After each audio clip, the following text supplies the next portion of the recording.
दिव्य दरबार 7-8 तारीख को हुआ। 8 तारीख के शाम को मैंने कंप्लेंट दायर की पुलिस के पास में। 9 तारीख को प्रेस कॉन्फ्रेंस ली। इस प्रेस कॉन्फ्रेंस में ये सब जानकारी दी और इसी के साथ में बाबा को आह्वान दिया।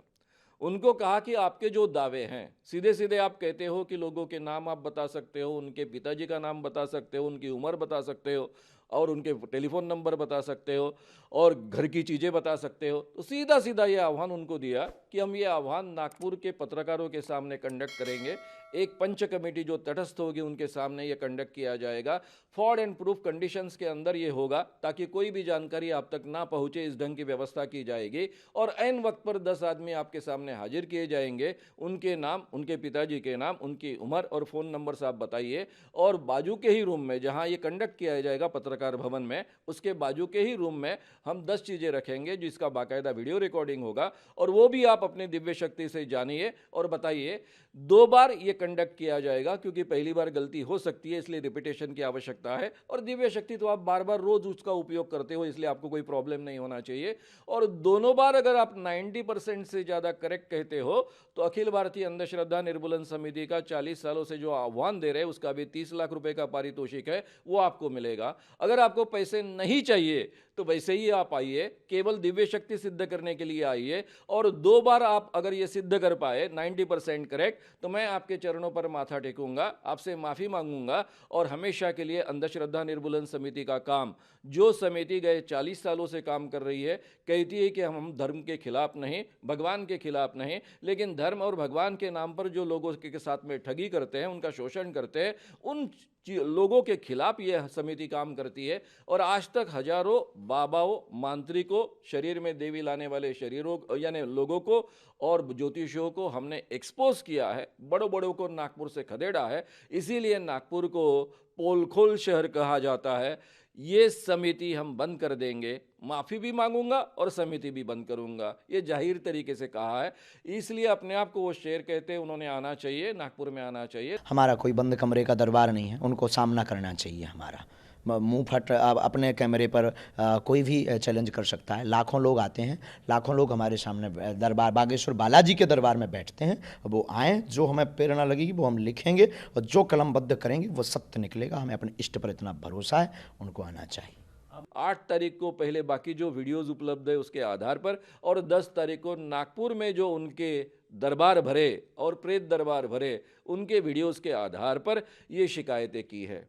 तो नागपुर पुलिस ने सीधे सीधे इसके लिए उनको बुक करना चाहिए, एफआईआर दाखिल करना चाहिए और आगे की कार्रवाई करनी चाहिए। छवि हमारी खराब की है। हमारे बागेश्वर धाम के पागल लगे हुए हैं। नागपुर में ही हमारा बागेश्वर धाम से समंडल लगा हुआ है और जो आए दिन उनका मुंह तोड़ जवाब दे रहा है। और भारत का प्रत्येक सनातनी व्यक्ति भी अब जवाब दे रहा है और उन सबको बाइकआउट किया जाएगा जो जो सनातन धर्म के खिलाफ बोलेगा। उन्हें दरबार में आना चाहिए, किराया खर्चा हमसे ले लें, हम गीला करके भेजेंगे उन्हें वापस।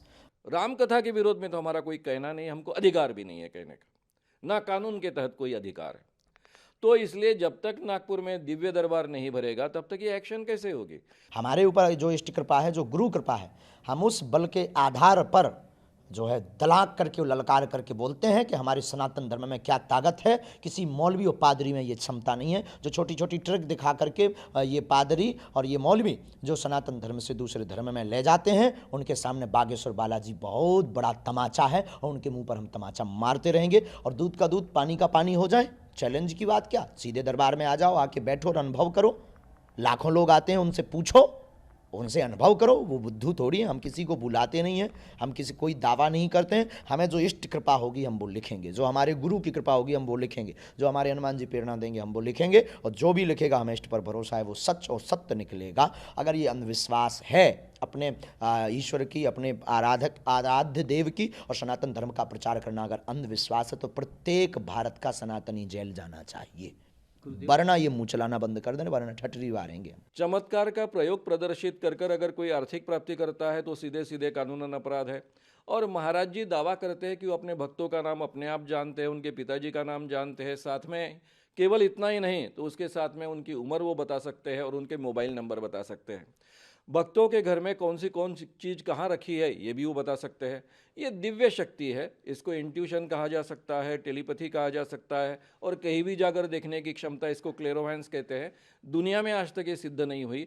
तो ये चमत्कार है, ये चमत्कार वो कर बताने का दावा करते हैं, उनके वीडियोज़ में सब जगह उपलब्ध है, और प्रचार प्रसार कानून अपराध है। तो इसके आधार पर उनको सीधे सीधे ये कानून की धारा लागू होती है। ये कानून की धारा जो होती है वो 3(2) ऐसा कहा जाता है, 3 नंबर का 2 सेकंड पार्ट इसको कहा जाता है। साथ में यानी धीरेन्द्र महाराज जी दावा करते हैं, उनके भक्तों के सामने कहते हैं कि तुमको जादू टोना किया, टोटका किया, किसी ने किया, रानी नाम के व्यक्ति ने किया। इस कानून के तहत किसी ने अगर जादू टोना किया, टोटका किया, भूत लगाया ऐसा कहा तो वो कानूनन अपराध है, इसलिए 6वां भी शेड्यूल में का हिस्सा ये लागू होता है। फिर महाराज कहते हैं कि तुम्हें किसी ने खिलाया इसलिए तुम्हारे शरीर में इस ढंग की तकलीफ़ें हो रही है, या फिर किसी ने टोटका किया इसलिए इस ढंग की तकलीफ़ें हो रही है। 8वें में ये बात कही गई है कि अगर कोई कहता है कि किसी अतीन्द्रिय शक्ति के कोप के कारण इस ढंग से शारीरिक बीमारियां हुई है तो उसके लिए भी कानूनन अपराध तय हुआ हुआ है। इसलिए ये तीनों की तीनों शेड्यूल में की 2 नंबर की, 6 नंबर की और 8 नंबर की धाराएं एक्चुअली उनको लागू होती है जादू टोना विरोधी कानून के तहत। आज उन्होंने मुंह चलाया, आप सब चले आए, तो हर बार साधु संतों, कभी पादरियों पर क्यों नहीं इन्होंने टारगेट किया, कभी मौलवियों पर क्यों नहीं टारगेट किया, इनके मज़ारों में क्यों नहीं गए? क्या इनका दादा परदादा चला गया था बहुत जल्दी? उनके घर पे भी कभी जा कर के देखो, नानी याद आ जाएगी। यह भारत देश इतना विचित्र देश है, यहाँ पर सनातनी हिंदू, सनातनी संत और सनातनी भक्तों पर टारगेट उठाना, उंगली उठाना बहुत सरल है, पर दूसरे धर्म के बारे में वो लोग जो है चीपटा नहीं करते, क्योंकि उन्हें पता है भारत में रहना मुश्किल हो जाएगा। इसलिए हम हिंदुओं को जगाने की बात करते हैं। बहुत बड़ी मिशनरियाँ पीछे लगी हैं, जिनके करोड़ों रुपये खर्च हुए हैं धर्म बदलवाने में, उन्होंने ही हमारे ऊपर यह टारगेट किया है। वामपंथी है, और हम यही कहेंगे दूध का दूध और पानी का पानी हो जाए, आ जाओ हमारे दरबार में।